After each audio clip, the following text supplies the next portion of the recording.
Big goals often fail, not because they're impossible, but because they're overwhelming. We look at the gap between where we are and where we want to be, and it paralyzes us. So we wait for the perfect moment, the perfect plan, the perfect feeling. And while we wait, the opportunity to begin quietly passes us by. But there's another way, a simpler way, a quieter way. 1% at a time. Improvement doesn't have to be extreme. It just has to be consistent. A small shift in how you think, a slightly better decision, a little more focus today than you had yesterday. That's where real transformation begins. Think of a plane flying from New York to Los Angeles. If the pilot adjusts the course by just a few degrees, barely noticeable, the destination completely changes. That's what small improvements do. They seem minor, but over time they lead you somewhere entirely different. This idea isn't just motivational, it's mathematical. If you improve just 1% every day, in 1 year you'll be 37 times better. Not 37%, 37 times. That's not hype. That's the power of compounding. And compounding isn't just for money. It works with habits, discipline, mindset, and growth. But most people don't trust small progress. They want speed. They want dramatic change. So they go all in for 5 days, then quit for 50. And nothing sticks. But the ones who truly evolve, they take the quiet path, the slow path, the patient path. They choose one small improvement and they repeat it. They build momentum through simplicity. They understand that if they show up every day, even a little bit better than yesterday, they're winning. This approach changes how you view success. Instead of chasing perfection, you begin to honor progress. You stop judging yourself for not being there yet, and you start respecting yourself for moving forward, even if the steps are small. Small gains are humble. They don't need recognition.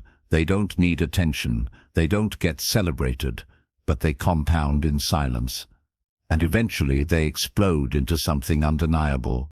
Let's talk about identity, because when you commit to improving yourself by 1% every day, you're not just doing better, you're becoming better. Your identity shifts. You begin to see yourself as someone who grows, someone who doesn't quit, someone who gets things done. And identity is everything. When your identity changes, your habits follow, your decisions follow, your standards follow. The outside changes because the inside transformed first, and it starts with something as simple as one better choice. You don't need to work out for 2 hours. You can start with a 10-minute walk. You don't need to read 5 books this month. You can start with 5 pages today. You don't need to meditate for 30 minutes. You can sit in stillness for 3. These aren't shortcuts. They're starting points. They're proof that you're moving, and movement is power. Improving 1% every day also builds something people rarely talk about: confidence. Not the loud external kind, the quiet, internal kind. The confidence of knowing you keep your promises to yourself. The peace of knowing you showed up even when no one asked you to. The pride of knowing you're doing something real, even if no one else sees it yet. That kind of confidence can't be bought. It's earned, one silent step at a time. Now, let's be honest. This path isn't always exciting. Some days, it'll feel like nothing is happening. You'll wonder if it's even working. You'll be tempted to chase something faster, louder, more impressive. But don't. Because those who stick to the process, the quiet process, are the ones who arrive. You might not feel the change in 1 day or 1 week, but give it 90 days of consistency. Give it 6 months of discipline. Give it 1 year of quiet, focused action, and watch who you become. That person, they'll look back at this moment and say, that's when everything changed. Not because something big happened, but because they made a small decision to improve just a little every day, and they kept it. No drama, no shortcuts, just quiet, consistent growth. And the life they live now, it was built 1% at a time, So as you listen to this audiobook, let that idea sink in. You're not here to be perfect. You're here to get better. Just 1%. That's your only job today. And when tomorrow comes, you'll do it again. Let others chase loud wins. You'll stack silent victories, one after another, until you wake up one day, transformed. Chapter 2. Build better habits, not bigger goals.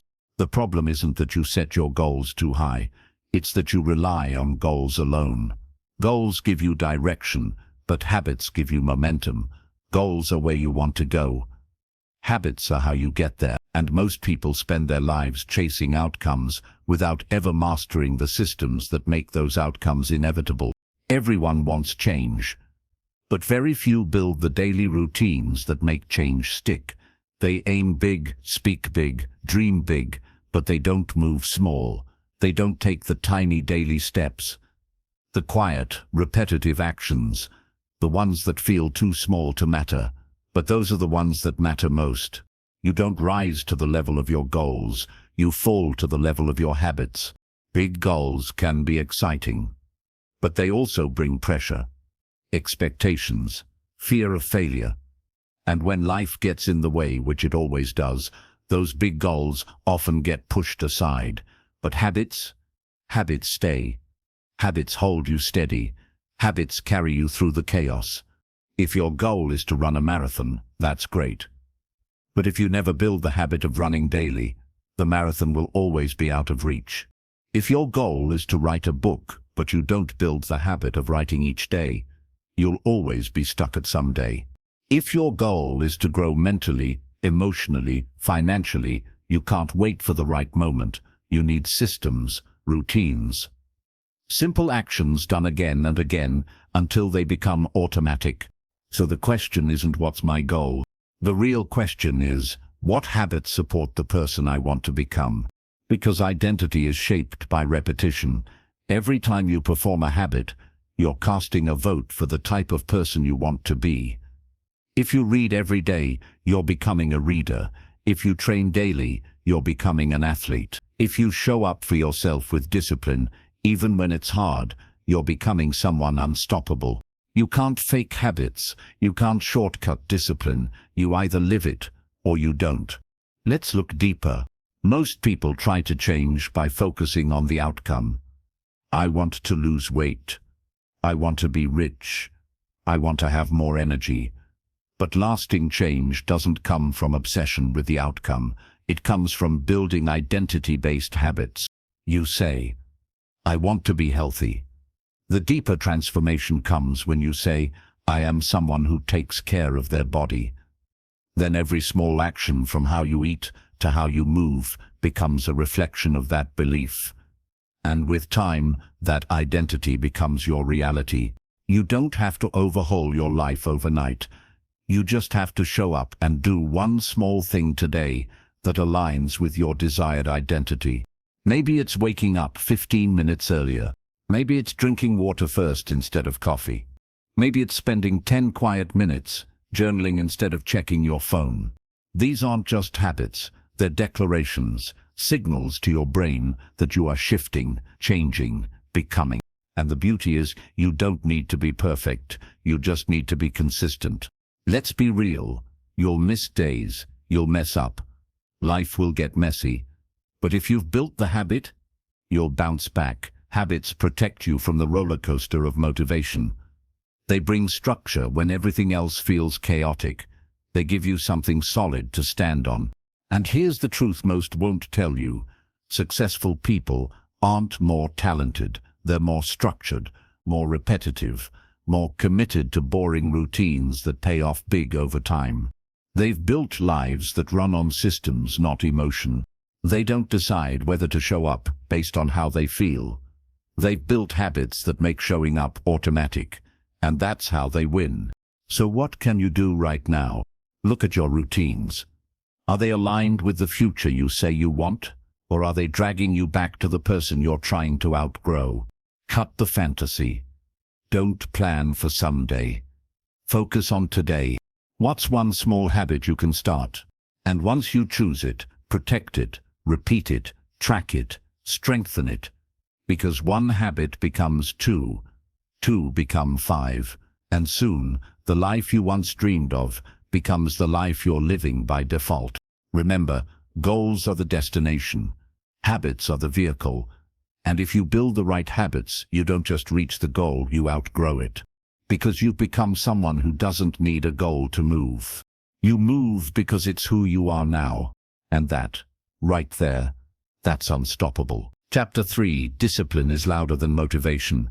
Motivation is a spark. It feels powerful. It feels exciting. It makes you believe you can do anything. But here's the truth. Motivation fades. It burns hot, then disappears just as quickly. And if you build your life around waiting to feel motivated, you'll never build anything real. Because the path to growth isn't paved with excitement, it's paved with discipline. Discipline is what shows up when motivation goes missing. Discipline doesn't care if you're tired. Discipline doesn't ask how you feel. It doesn't wait for perfect conditions.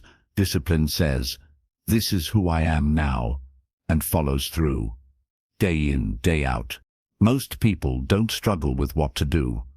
They struggle with doing it consistently. Not because they're lazy, but because they've been taught to rely on motivation. They think, when I feel ready, I'll begin.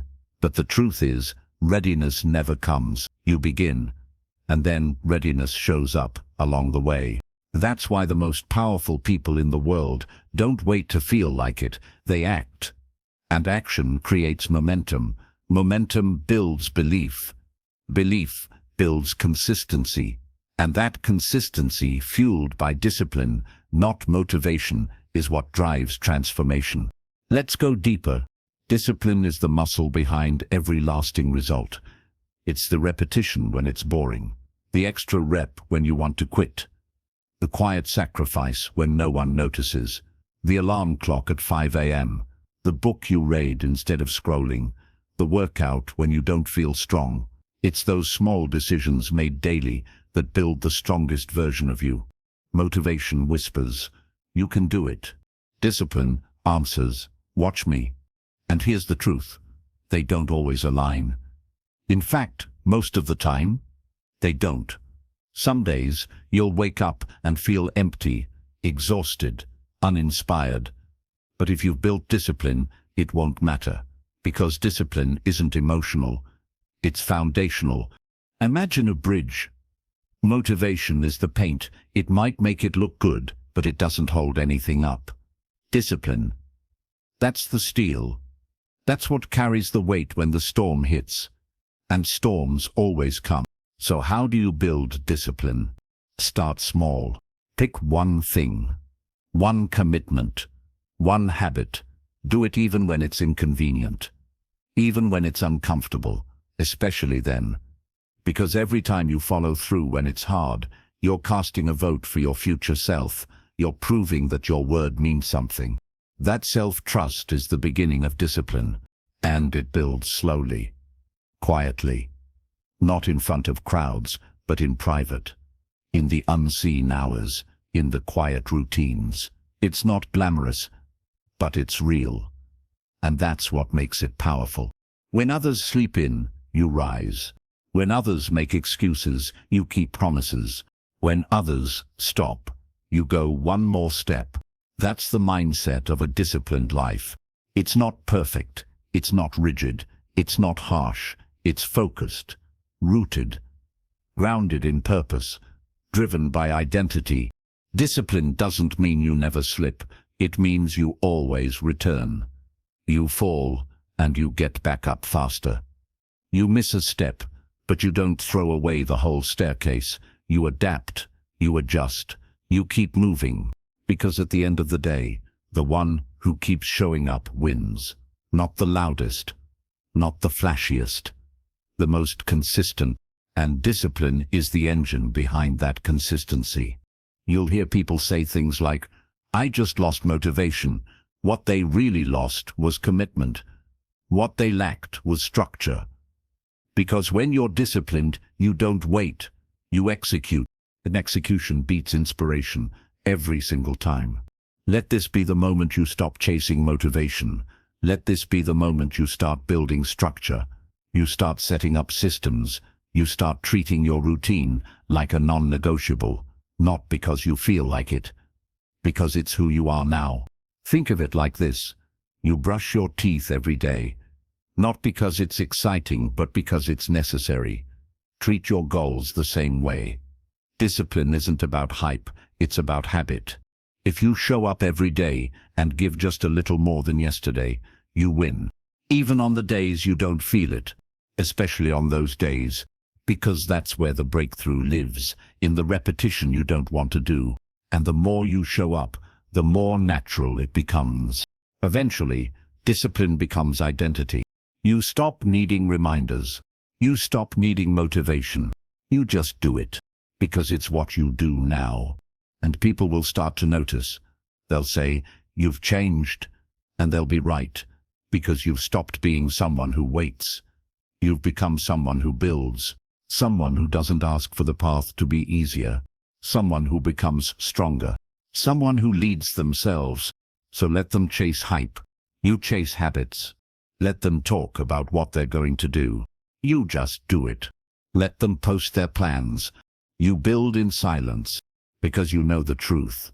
Discipline is louder than motivation. And in the end, that's the only voice that matters. Chapter 4: Master the boring stuff. Everyone wants to shine. Everyone wants the results, the recognition, the transformation. But very few want the repetition. Very few are willing to do the boring work, day after day, without reward, without applause. That's why most people never make it past the start. They chase excitement, but greatness doesn't live in excitement. It lives in the mundane, in the boring, in the same small habits repeated until they no longer need motivation to exist. Look at any high performer in any field. Athletes, writers, artists, entrepreneurs. You'll find a pattern. They've mastered the boring stuff, the daily grind, the small, unglamorous routines, the practice that seems invisible to the outside world, but is everything to their progress. Because the boring stuff is where the foundation is built. There's no mystery to growth. It's not a secret. It's not about special talent or luck. It's about execution. And the truth is, execution is boring. It's repetitive, it's simple, it's quiet, and that's exactly why it works. You see, the brain loves novelty. It craves excitement. That's why starting something new always feels good. A new habit, a new project, a new goal. It lights you up. But that fire doesn't last. Eventually, the excitement fades. The emotions settle. And what's left? The work. And this is where most people stop. Because now it's not fun anymore. Now it's repetitive. Now it's quiet. Now it's boring. But this exact moment is where the separation begins. The amateurs walk away. The professionals double down. Boredom isn't your enemy. It's a sign that you're finally getting serious. It means you've moved past the emotional high and entered the realm of discipline. It means you're now building something that will last beyond a mood swing, that will endure past a bad day. Think of the gym. Results don't come from one heavy workout. They come from hundreds of similar sessions, the same warm-up, the same reps, the same stretches, over and over again. Think of writing. Great books aren't written in one creative outburst. They're written word by word, often in silence. Often when the writer doesn't feel inspired, they sit down, they type, they do the work. Think of saving money. Wealth isn't built in one paycheck. It's built in quiet discipline, repetitive budgeting, delayed gratification, saying no when others say yes, over and over again. The boring stuff, that's where your edge is, because most people will never master it. They'll chase dopamine. They'll bounce from one thing to the next. They'll keep looking for something new when the real change is sitting inside what they already know. They just haven't done it enough. Here's the truth. If you can fall in love with the boring process, you can achieve anything. Because once you learn to enjoy the silence, the structure, the repetition, you become unstoppable. You no longer rely on mood, you rely on systems. You no longer chase stimulation, you seek progress. This doesn't mean you have to hate your life. It means you start respecting the work for what it is, the path. And when you respect the path, everything changes. You stop skipping the little steps. You stop chasing shortcuts. You start locking into your process like a machine. You wake up and you do the thing. Again and again. You start to notice the smallest improvements. You begin to take pride in the routine. And soon, the routine becomes your rhythm. It becomes who you are. You're no longer a person who tries. You're someone who trains. You're no longer hoping for change. You're building it. The boring stuff is the raw material of transformation. You can't sculpt excellence without it. You can't fake consistency. You either embrace the repetition, or you stay stuck in the cycle of starting over. The truth is, most breakthroughs are just boring steps done 1,000 times. And if you're willing to do what most people avoid, you'll build what most people never reach. You'll become precise. You'll become consistent. You'll become unshakable. Let others seek drama. You build habits. Let others chase highs. You build discipline. Let others look for escape. You build identity. Because your future is hidden inside these small repetitive actions, the ones that feel too simple to matter, the ones that seem boring, but they're not boring, they're building. They're laying bricks. And one day, you'll look around and see a structure no one believed you could build. But you did.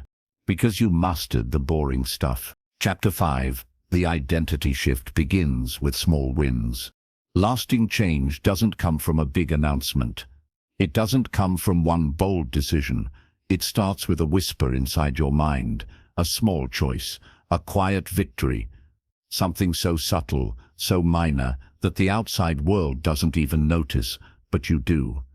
And that's where it begins. That's where identity starts to shift. Because your identity is not what you say you are. It's what you prove to yourself through action. You might say, I want to be disciplined, but the real shift begins when you wake up early, just once, and then again the next day. You might say, I want to be healthy, but the transformation begins the first time you skip the junk food and choose fuel instead. You might say, I want to be successful, but the identity shift begins when you keep a promise to yourself, when no one else is watching. These are not dramatic changes. They're not impressive to others, but they're powerful because they send a message to your brain. This is who I am now. The brain is always watching, always keeping score. It sees the little wins, the decisions no one sees.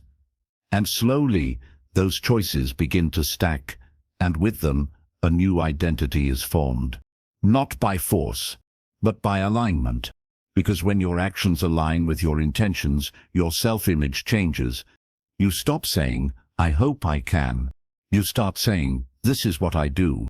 And that shift changes everything. Small wins matter because they build evidence. Each time you succeed, even in a tiny way, you prove to yourself that change is possible. And that's where confidence comes from. Not fake confidence, but real, earned confidence. Let's be clear, your brain doesn't need a breakthrough. It needs consistency. It needs proof, and that proof is found in your habits, your routines, your follow-through. Think of it like building a new reputation with yourself. You've spent years showing yourself certain patterns, procrastination, quitting early, skipping workouts, avoiding discomfort. That becomes your internal reputation. But now you're writing a new story, and that story begins with small wins. Wake up earlier than usual. Finish what you started. Practice what you promised. Each time you do, your brain updates the file it keeps on you. I guess we are disciplined. I guess we do follow through. I guess we are the kind of person who finishes. And that is identity shift at the deepest level. When you begin to see yourself differently, you begin to behave differently. You raise your standards, not out of pressure, but because it no longer makes sense to live below them. You no longer tolerate average, not because you're trying to impress anyone, but because that's not who you are anymore. And it all began with one small win. So don't chase perfection. Don't wait for the right moment. Start stacking wins, tiny ones. Because 5 minutes of discipline today is worth more than 5 hours of procrastinated planning. One healthy meal today builds more momentum than 10 diet PDFs on your hard drive. One focused hour of work builds more identity than 10 unread productivity books.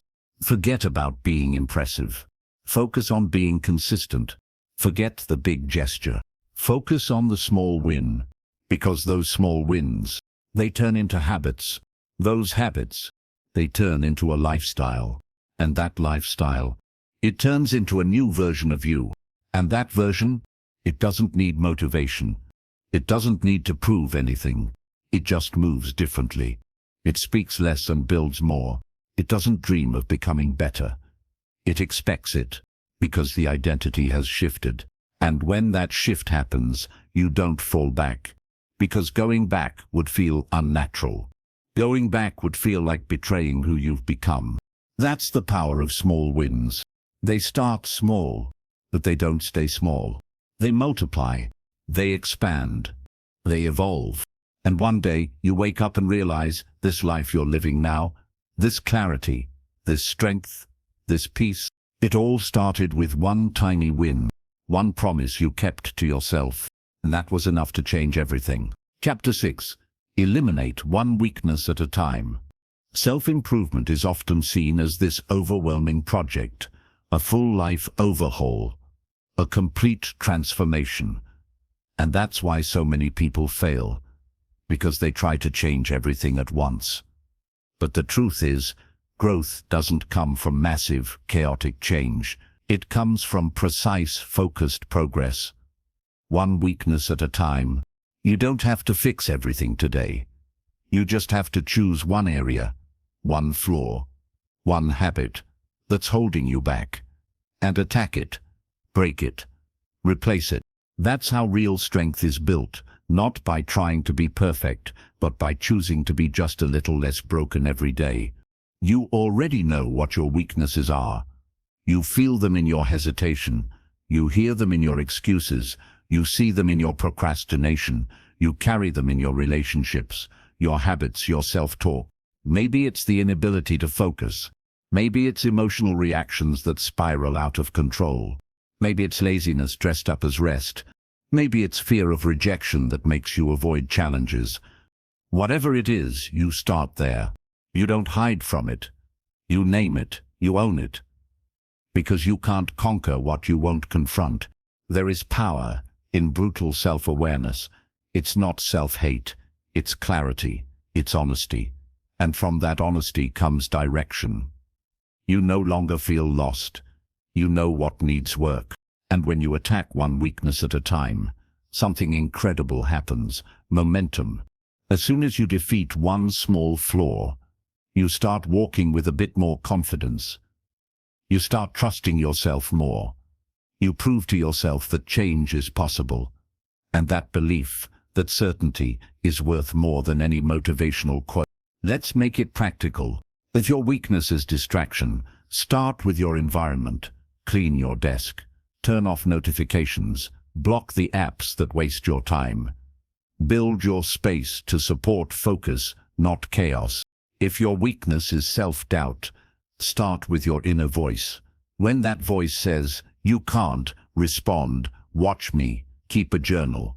Write down your small wins. Train your brain to recognize progress. If your weakness is inconsistency, start with one non-negotiable habit, just one. It could be a 10-minute walk every day, or writing a paragraph each morning, or waking up without hitting snooze. Nothing fancy, just discipline, repeated until it becomes part of who you are. And if your weakness is emotional instability, anger, insecurity, anxiety, start with breath, with space. Learn to pause. Learn to respond instead of react. Learn to observe yourself in the moment. That alone can change everything. But remember this, don't try to fix all your flaws at once. One weakness, one battle, one day at a time. Because the goal is not to become perfect. The goal is to become dangerous. To become so clear, so focused, so sharp, that your weaknesses no longer control you. They'll still exist. You're human, but they won't define you. You'll carry them with awareness, with discipline, with power, and that changes how you move through life. You stop shrinking when things get hard. You stop hiding from your flaws. You start standing taller, not because you're flawless, but because you're fearless about your flaws. You've looked them in the eye, you've done the work, and you're still standing. That's real strength.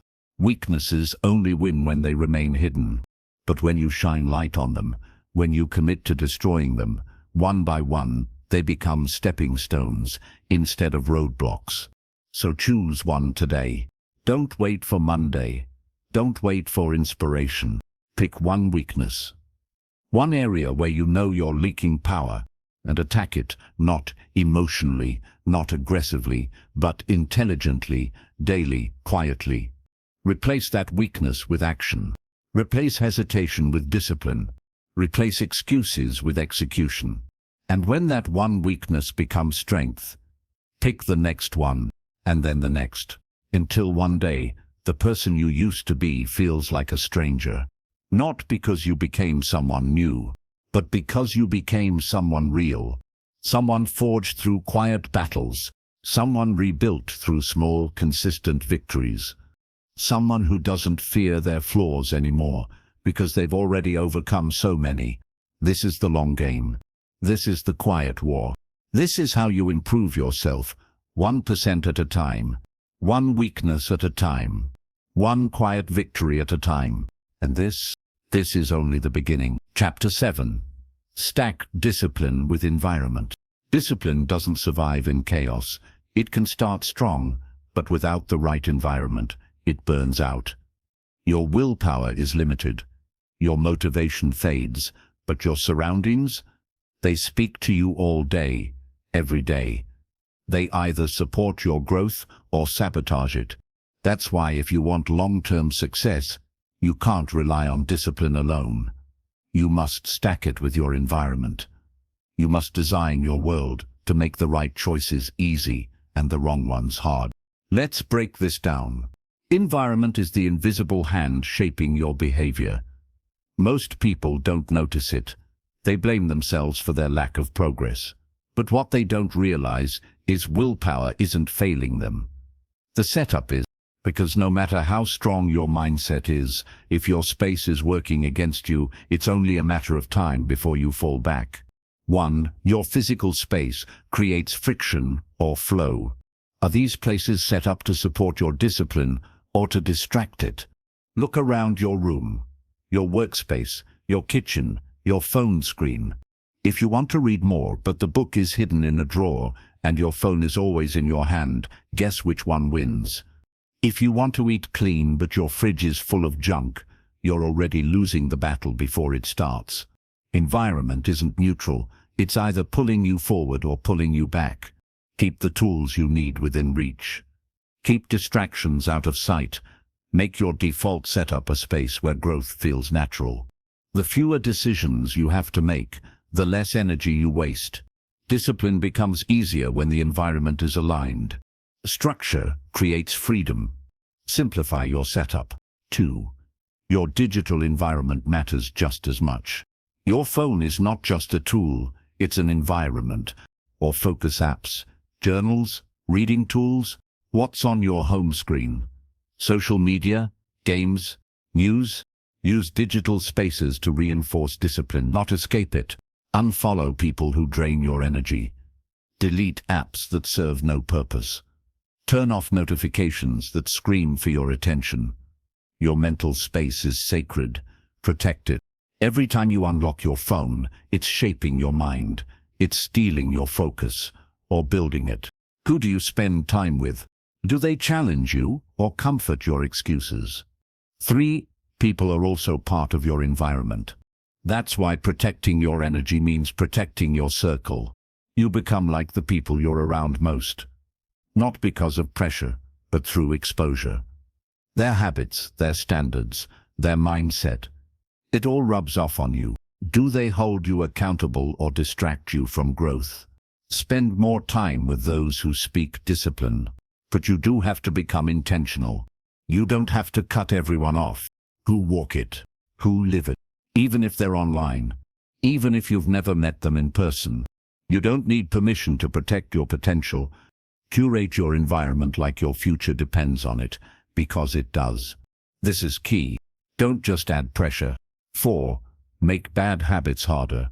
Make good habits easier. Add friction. Want to stop wasting time on your phone? Leave it in another room when you're working. Want to eat better? Prep your meals before the week starts. These may seem small, even silly, but they work. Want to work out in the morning? Sleep in your gym clothes.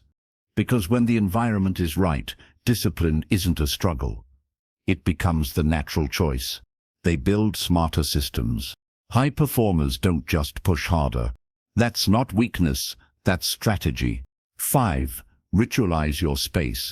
They know that when you stack discipline with environment, your habits become sustainable.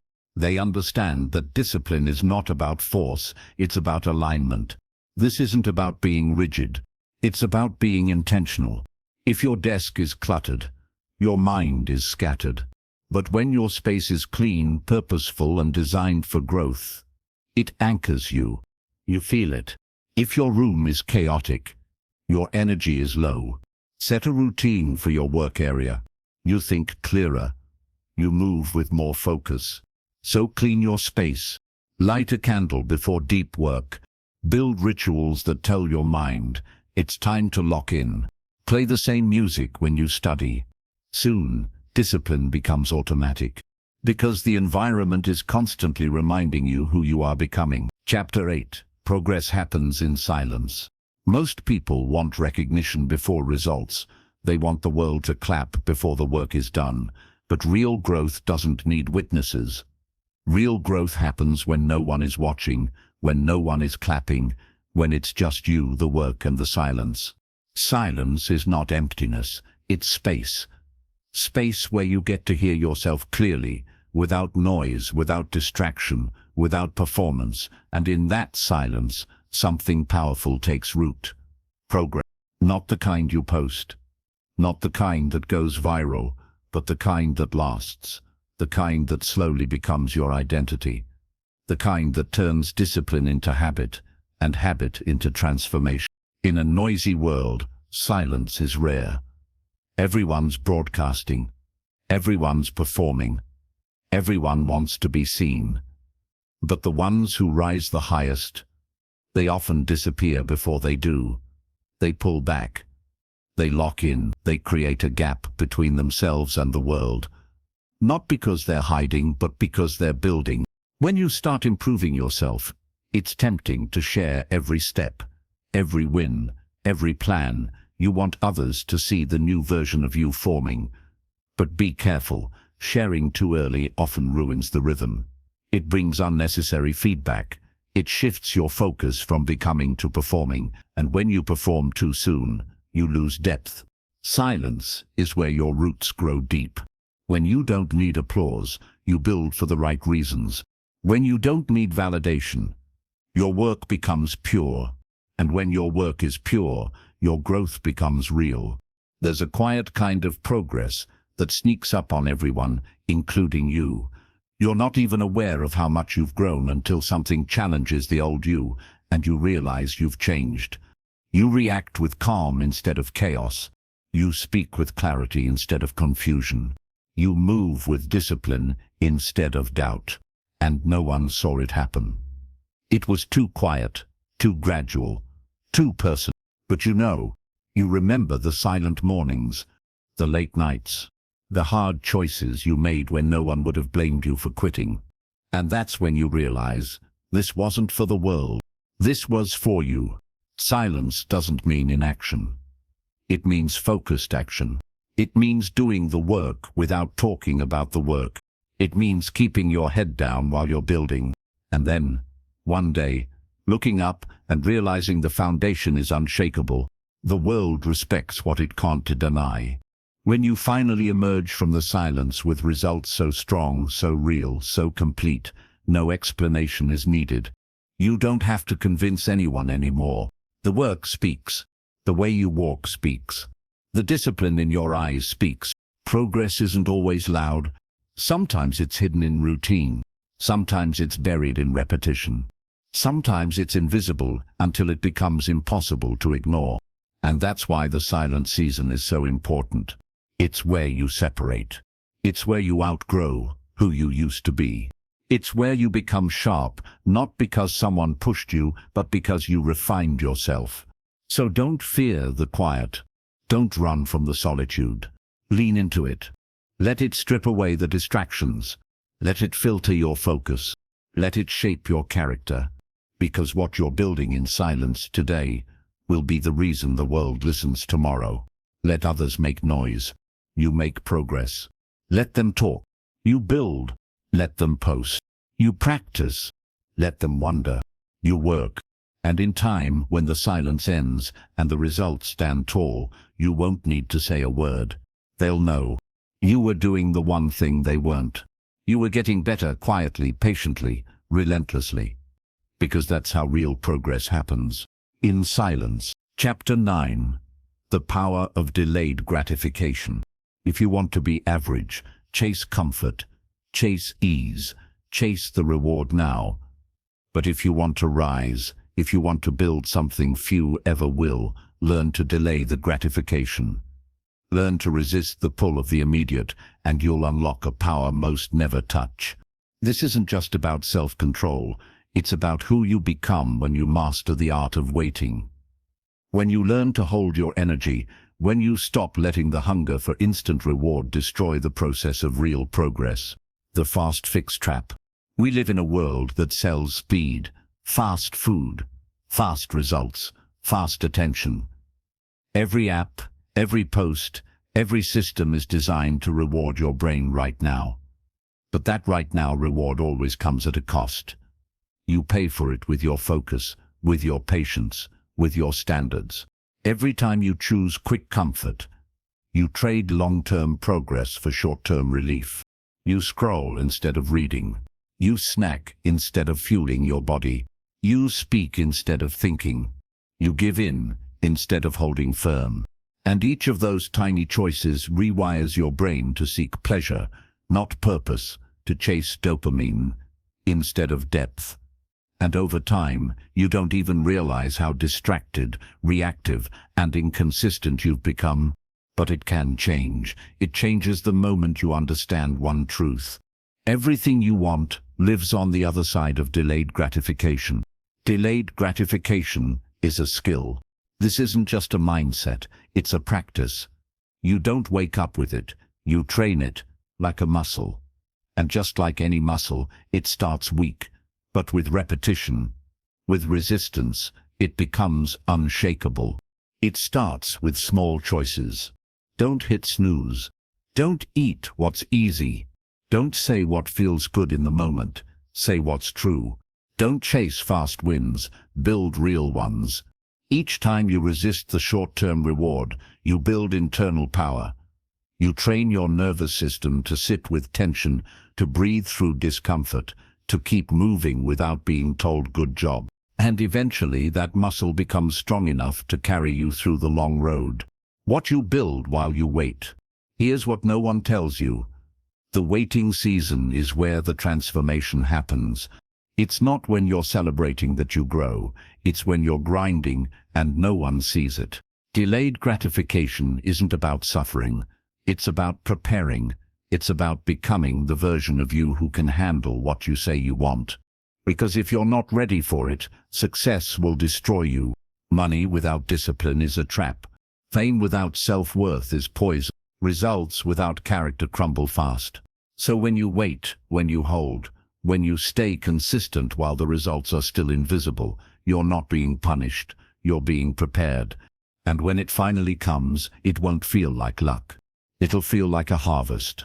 Building the long-term mind. People with weak minds want the benefit now. They want results without resistance. But those who build long-term thinking see the power in patience. They understand that every rep in the gym, every chapter read, every dollar saved, every word written, it all adds up. Quietly, silently, relentlessly. And eventually that patience compounds. It becomes a brand, a body, a business, a legacy, not because they were special, but because they were willing to wait, to plant, to water, to protect, and to believe. Even when the results didn't come quickly, the silent confidence that grows. When you master delayed gratification, you walk differently. You're not desperate. You're not reactive. You don't need validation. You don't need permission, because you know what's coming. You know what you're building. You know what's on the other side of your silence. And that kind of quiet confidence is rare. It's the kind that doesn't shout. It doesn't beg. It just keeps going. And one day, when the fruit of your patience begins to bloom, the world will ask how you did it. But by then, you'll already be on to the next chapter, because your identity is no longer tied to outcome. It's tied to effort. It's tied to process. It's tied to the belief that real things take time, and that's okay. Chapter 10, when you focus, you multiply. Energy without direction is wasted. Effort without clarity is diluted. And talent without focus is powerless. But when you learn to focus, truly focus, you stop adding. You start multiplying. You begin to understand something most people never do.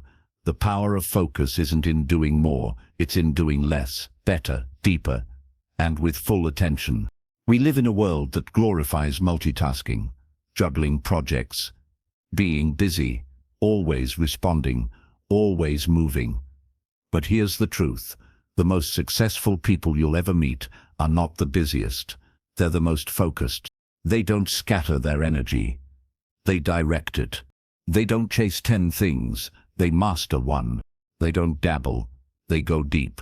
And that's why they grow fast. Because focused energy compounds. Focus is a force multiplier.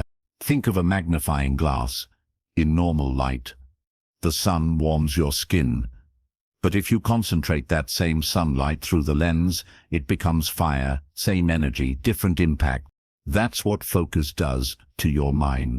When you scatter your attention across distractions, results are slow, scattered, inconsistent. But when you cut the noise, close the tabs, and put all your energy in one direction, your productivity explodes, your output increases, your growth accelerates. You don't just move, you move with momentum. You don't just work, you produce transformation. Focus multiplies everything. The hidden cost of distraction. Every distraction, no matter how small, has a cost. And the real price isn't just time, it's your depth. Each time you check your phone, each time you shift tabs, each time your attention breaks, you don't just lose seconds, you lose sharpness, you lose rhythm, you lose presence. It takes time to get into a flow state, and it takes nothing to break it. Most people never even reach deep focus, not because they can't, but because they don't protect it.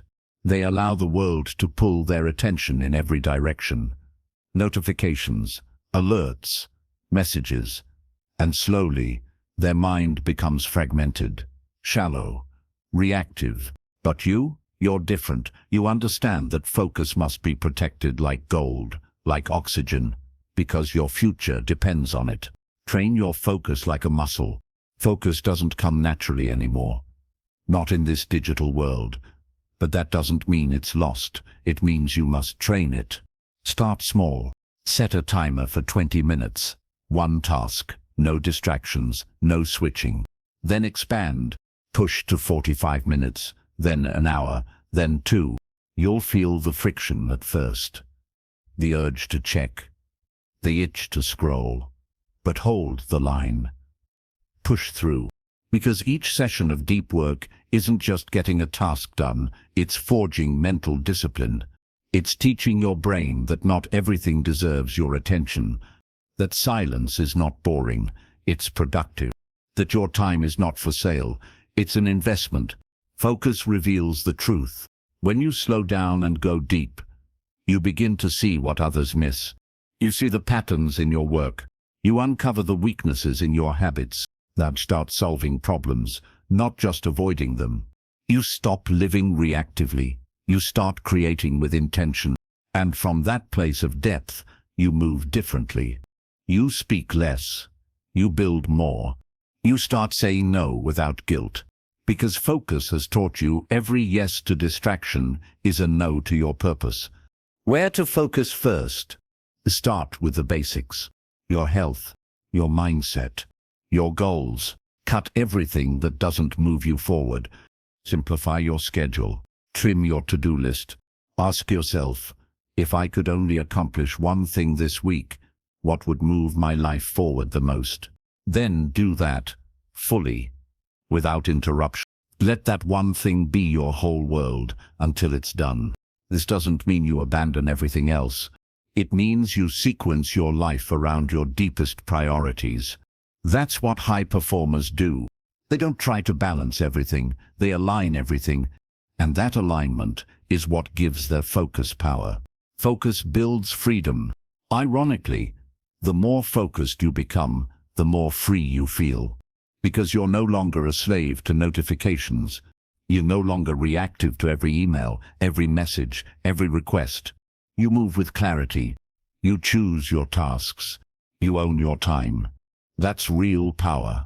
Because when your attention is fully yours, your results are too. Chapter 11. Burnout is not a badge of honor. Somewhere along the way, we were taught that exhaustion equals excellence. That being overworked means we're doing something right. That if we're not tired, we're not trying hard enough. But that belief is broken and dangerous. Burnout is not a badge of honor. It's a warning sign. It's your body whispering, then screaming, "You're out of balance." It's your mind begging for stillness, your spirit asking for space. And if you keep ignoring it, eventually it forces you to stop.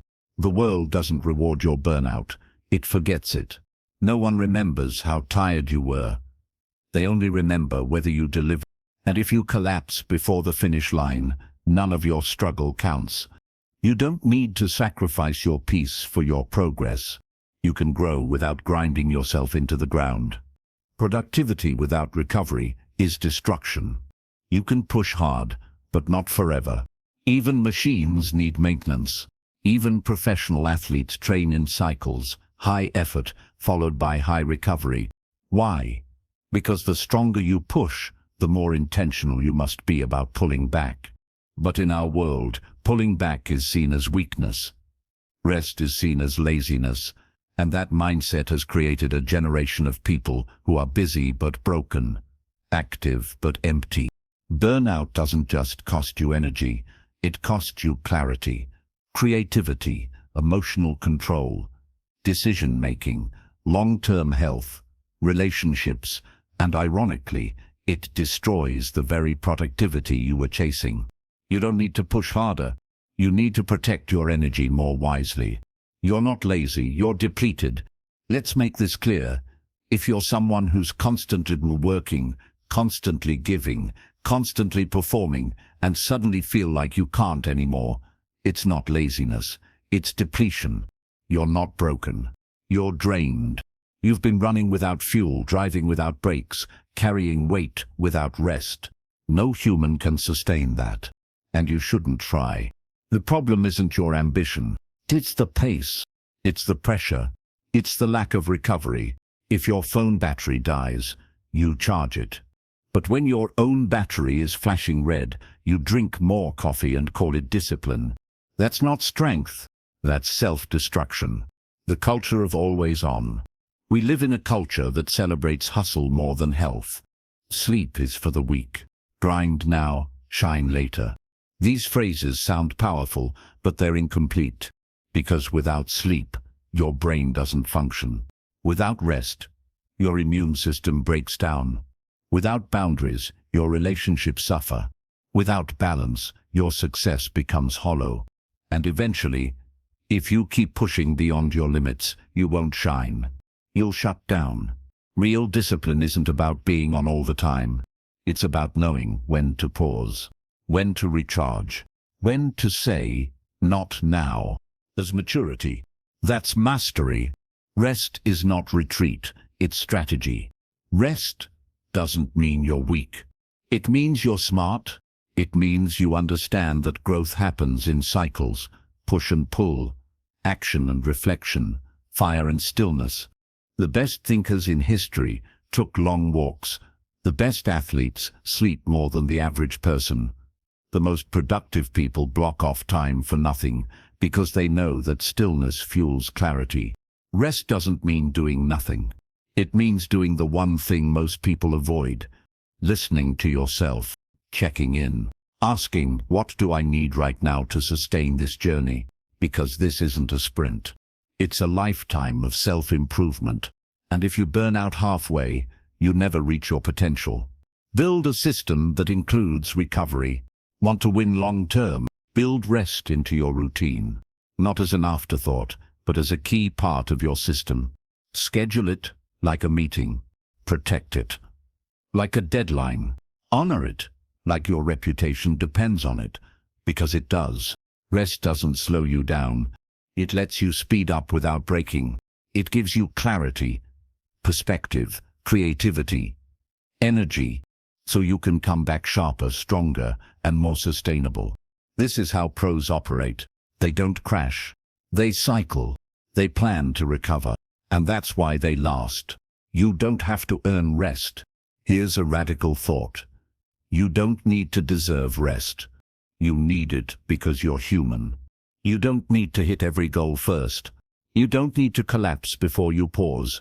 You are allowed to rest because rest is not a reward, it's a requirement. Your value is not in how tired you are. It's in how focused, how consistent, how present you can be. And none of those are possible if you're running on fumes. You are not your output. You are not your to-do list. You are a person.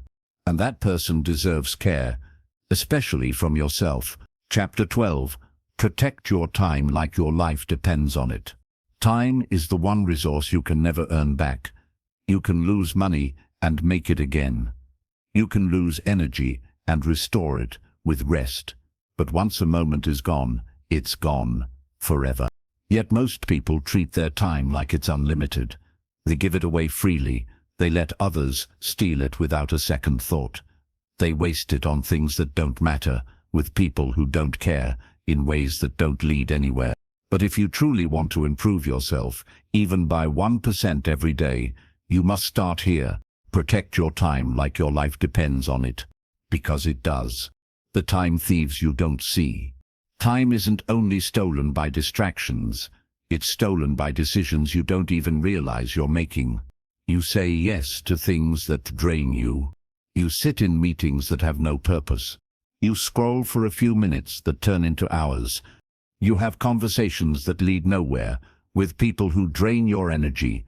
And little by little, those moments chip away at your future. Your goals don't die in one big blow. They die in 1,000 small distractions. They die in unnecessary obligations, in shallow commitments, in default routines that serve everyone but you. And you don't even notice until it's too late. Time management is not just scheduling, it's self-respect. Most people think managing time is about productivity. It's not. It's about respect. Respecting your goals. Respecting your energy.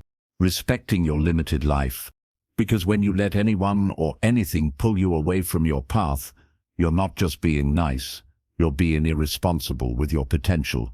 You have to learn to say no more often. Not out of arrogance, but out of clarity. Because every time you say yes to one thing, you're saying no to something else. And if you're not careful, you'll spend your whole life saying yes to what's urgent, while completely ignoring what's important. Identify your time leaks. Start paying attention. Audit your day. Where are the gaps? Where do you lose 10 minutes here, 20 minutes there? Where are you defaulting into mindless, scrolling, meaningless tasks or passive consumption? Track your time like you track your expenses, because your minutes are more valuable than your money. When you become aware, you become powerful. Because now you can choose differently. You can eliminate what doesn't serve you. You can replace it with what grows you. And that's when your life begins to transform, one decision at a time. Every hour is a trade. Every hour you spend is a trade. You're trading it for a result. For progress, for growth. Or you're trading it for comfort, for escape, for delay. And every trade adds up. So the question is not, do I have enough time? The question is, am I trading my time for something worthy? Worthy of who you want to become. Worthy of your next level. Worthy of your vision. Because if the answer is no, then that hour is not neutral. It's a loss. And you can't afford to lose anymore. Guard your peak hours. Not all hours are equal.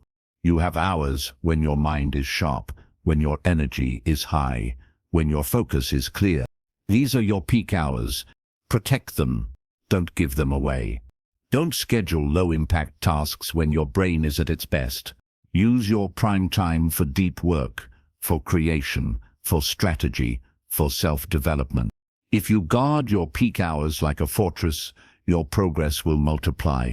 But if you waste your best hours on shallow work or distractions, no amount of motivation can save you. Boundaries are not barriers, they are filters. You don't have to be available all the time. You don't have to reply instantly. You don't have to attend every call, every event, every invite. You are not rude for protecting your time. You are responsible. You are clear. You are committed.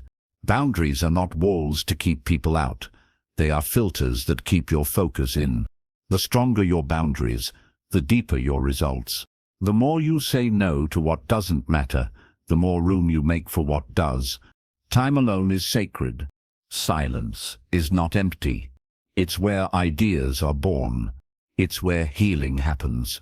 It's where you hear your own voice again. Make time to be alone. Not with your phone, not with a screen, just with yourself. Sit, think, breathe. Check in with your goals. Recenter your priorities. Refocus your attention.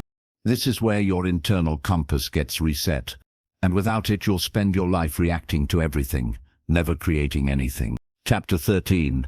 Consistency is the only shortcut. Everyone's looking for shortcuts. Quick wins. Overnight success. A faster way to get there. But the harsh truth is this. The only real shortcut is consistency. No hack can replace it. No trick can bypass it. No secret will work if you don't. You don't need to be the smartest, the strongest, or the most talented. You just need to keep showing up, especially on the days you don't feel like it. Because the ones who win aren't the ones who had the best plan. They're the ones who stuck to it the longest. Talent starts the race. Consistency finishes it. Talent gets you noticed. Consistency keeps you respected. You can impress people once. You can even inspire them for a while. But if you disappear, if you give up too soon, if you stop when it gets hard, none of it matters. Consistency is what earns trust. With others, with yourself. It's what proves to your own mind that you're reliable, that you mean what you say, that you follow through. And over time, that self-trust compounds. It builds momentum. It becomes identity. You stop needing motivation because you have rhythm. The boring days matter most. Everyone can show up when it's exciting. When there's progress. When people are watching. When you're motivated. But growth happens in the quiet, boring days. The ones that don't feel magical. The ones no one claps for. The ones you don't post about. That's where character is built. That's where you separate from the crowd. Because most people quit when it gets boring. They chase intensity over consistency. They go hard for a week, then disappear for a month. But the real winners, they go steady, relentlessly steady. Because consistency isn't sexy, but it's powerful. Progress loves repetition. Success isn't about what you do once in a while. It's about what you do every single day, even when it's hard, even when it's inconvenient, even when no one's watching. Every rep compounds. Every choice stacks. Every small win adds up. It's not about hitting home runs, it's about showing up to the plate every single day. Because in time, quantity becomes quality. Repetition breeds mastery, and the ordinary becomes exceptional. The consistency gap. There are two kinds of people. Those who work when it's convenient. Those who work no matter what. The difference. Results. Massive difference in outcome. Massive difference in identity. It's not that one group is more gifted. It's that one group made a decision. I will not negotiate with excuses. They show up tired. They show up imperfect. They show up unsure, but they show up. And that's what builds the gap over time. Consistency is the quiet discipline that no one celebrates until it explodes into undeniable success. Your identity is built by what you repeat. You don't become disciplined in a day. You don't become strong from one workout. You don't become focused from a single decision. You build these traits by repetition, by doing the thing again and again, until it's no longer something you do. It's who you are. Every time you show up, you're casting a vote for the kind of person you want to become. And eventually you look in the mirror, realize you are that person. Because consistency didn't just change your results, it rewired your mind. Momentum is earned, not given. Most people wait for momentum to get started, but in truth, you don't need momentum to begin. You need to begin to get momentum. You push the boulder uphill, slowly, painfully, quietly, and then one day it moves faster. Not because it got easier, but because you stayed. You endured the resistance long enough to break through. That's when it starts working for you. That's when consistency starts compounding. Discipline over emotion. There will be days you don't feel like it. There will be moments you question everything. And in those moments you'll have to choose. Discipline over emotion. Emotion says, skip today. Discipline says, just do something. Emotion says, you're tired. Discipline says, you've been tired before, and you showed up anyway. Emotion is fleeting. Discipline is foundational. Discipline is what shows up when motivation leaves the room. And discipline is built through consistency, not once, but daily. Chapter 14. Your future is hidden in your daily habits. Your future isn't waiting for you somewhere far away. It's already being shaped right now in the small things you do every single day. Not in big dreams, not in grand plans, but in the ordinary choices, the quiet routines, and the repeated actions that no one sees. That's where transformation begins, because habits are the blueprint of your identity. And when you realize that, everything changes. Small things become big things. You don't become successful in one leap. You become successful in layers. Layer after layer, built from the small decisions you make daily. Wake up or snooze. Read or scroll. Water or soda. Focus or distract. Create or consume. Each one seems minor, insignificant, but together they build a direction. And over time, that direction becomes your destiny. Habits don't just reflect you, they create you. Most people think habits are reactions to who they are. But in truth, habits shape who you become. When you start a habit, even a tiny one, you're casting a vote for the kind of person you want to be. Want to become a disciplined person? Start making your bed every day. Want to be fit? Start walking 10 minutes daily. Want to be focused? Turn off notifications when you work. These small actions are not just routines. They are declarations of identity, and the more you repeat them, the more you become them. The compound effect is real. Small habits seem powerless in the short term, but in the long term, they're explosive. Why? Because of compound growth. The same way money multiplies through compound interest, your actions multiply over time. Miss one workout? No big deal. Miss 10 in a row? It becomes your new standard. Read 1 page a day? Seems pointless. But in a year, that's 65 pages and a shift in your mindset. Small disciplines repeated daily lead to huge results. Big change doesn't require big moves. It requires small moves repeated endlessly. Your environment shapes your habits. You don't just need willpower, you need structure. Your habits are heavily influenced by your surroundings. Want to eat better? Clean your kitchen. Want to work deeply? Clear your desk. Want to stop scrolling? Delete the apps. Design your environment so that the good habits become easier and the bad habits become harder. Because your environment is always nudging you, one way or another. If you don't control it, it will control you. Replace, don't just remove. Habits can't be erased. They can only be replaced. If you try to remove a bad habit without replacing it, your brain will go back to default. Instead, replace mindless scrolling with reading. Replace emotional eating with a walk. Replace Netflix binges with sleep. Give your brain something better. Because empty space creates cravings, but intentional space creates freedom. Start ridiculously small. Don't try to change your life overnight. Change one habit, one cue, one tiny decision. Want to write a book? Start with writing 50 words a day. Want to meditate? Start with 1 minute. Want to get stronger? Do 5 push-ups. Make it so easy you can't say no. Because success doesn't come from intensity, it comes from consistency. And consistency is easier when you start small. Identity-based habit formation. Forget goals. Focus on identity. Don't just say, I want to write a book. Say, I'm a writer. Don't say, I want to work out. Say, I'm someone who trains daily. Because your brain works hard to stay consistent with your identity. And the fastest way to shift your life is to act like the person you want to become, even before you feel like them. Show up like them, move like them, decide like them, and soon you'll be them. Track it. Don't trust it. Want your habits to stick? Measure them. Track your wins.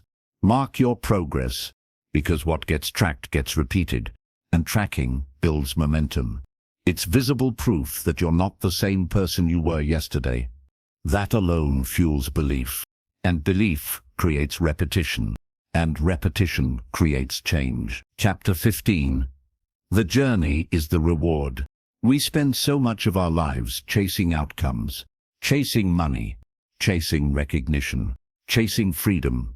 But somewhere along the way we forget something essential. The destination is never the point. The journey is, because the person you're becoming through the process, that's the real reward. Not the title, not the number, not the applause, but the quiet strength, the inner shift. The invisible transformation no one sees, but you feel in your bones. The goal is growth, not glory. You set a goal. Lose weight, launch a business, write a book. You think the reward is reaching the finish line. But once you get there, something strange happens. You don't feel done. You don't feel full. Why? Because the true prize was never the goal. It was who you had to become to reach it. The habits you had to build. The self-doubt you had to battle. The excuses you had to overcome. That process didn't just help you achieve something, it changed you. That's the real win. Delayed gratification becomes inner power. In this journey of improving 1% every day, you've learned to delay gratification, to work in silence, to focus on identity over image. And in doing so, you built something deeper than skills. You built resilience. You built consistency. You built self-respect. These don't fade when the spotlight's off. They stay. They anchor you. They become part of who you are. And that's worth more than any achievement. Pain refines purpose. There were days you wanted to quit. You questioned your path. You doubted your pace. But you kept going. And those painful days, they shaped your character more than the easy ones. Because pain has a purpose. It burns away the inessential. It teaches you to endure, to stay grounded, to become focused. Without struggle, growth feels shallow. With struggle, it feels earned. And what is earned is always treasured. Presence over pressure. In the beginning, you might have rushed. You wanted results. You wanted change. But over time, you slowed down. Not because you got lazy, but because you got wise. You learned that progress is not always linear. Some days are quiet, some weeks feel still. But even in stillness, something is shifting. Because this journey taught you presence. It taught you to value the process, not just the outcome. You stopped racing the clock. You started respecting the pace.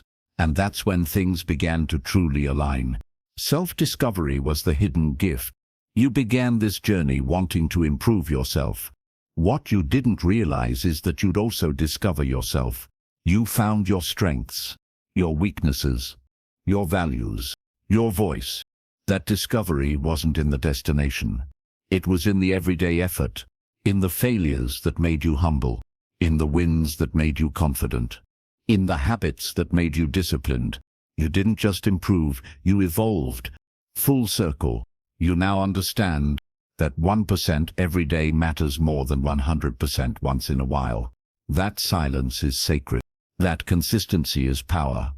That identity is shaped by habits. That shortcuts don't work, but progress does. You walked the path. You felt the weight. You showed up day after day. And somewhere along the line you became someone different. Someone stronger. Someone focused. Someone grounded. And no one can take that away. Final message. If you remember nothing else from this audiobook, remember this. The journey is the reward. Not the views, not the likes, not the money. You are the reward. Your growth is the evidence. Your discipline is the proof. Keep going. Not because you have something to prove, but because you found something worth becoming. A better version of yourself. One day at a time. One choice at a time. 1% at a time.